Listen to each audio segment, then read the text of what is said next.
I'm Toshi Hayama. And I'm Richard Fong. And we're here at Chuckwalla Raceway for the Lexus Performance Drive event. So both cars, as you can see, are the new F Performance Series cars from Lexus. They both run the 2UR GSE and 4 doors, 467 horsepower. 389 foot-pounds of torque. And I guess part of the whole reason for coming out to the track was to test the differences between the coupe and the 4-door with the same engine. And Rich, you got a lot of track time this time. Well, actually, we all got a lot of track time. Absolutely. And interestingly, both vehicles are very similar in weight. The GSF weighing just maybe 100 pounds more, but they feel very similar on the track. The sedan does have ZF-tuned suspension, so it tightens it up a lot. The RCF, it's a coupe. What can I say? It conveys a lot more of the track and gives you more feedback.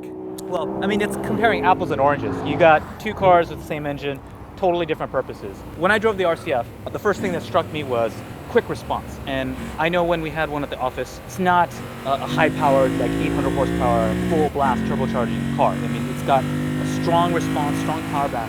And at the track is, I guess, really where it starts shining. Response, everything like that. When I got into the GSF, it felt like a sedan. I mean, these are like obvious comments, but it's the first thing you wonder, you know? Absolutely. On the track, in the S Plus mode where everything is more aggressive, the V8s just come to life.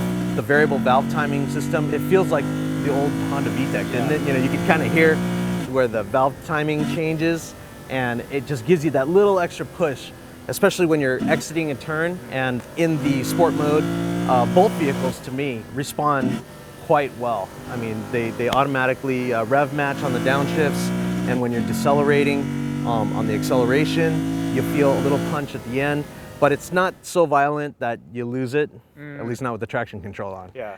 I mean, I had a chance to drive it both manual and in the automatic sport mode. And when I was in the canyon, you know, when you slam the brakes on, I couldn't feel the downshift as much as I wanted to. Like I caught myself going back into manual mode and downshifting. But here, I just kept my hands on the steering wheel, flooring it, hard braking, and it downshifted where you wanted to go.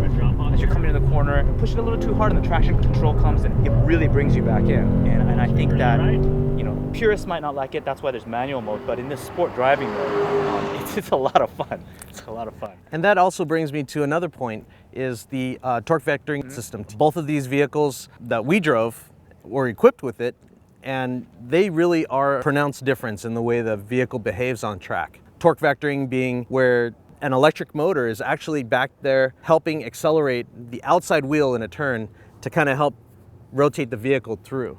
Whereas a traditional mechanical differential, it's more so just locking, or it's just fighting to try to get that outside wheel to match. When you turn in and you point, it goes that direction, basically. Absolutely. That's exactly what it does. And it really enhances the driving experience. It's just like every other piece of technology that's out here. It just makes everybody drive better. Right.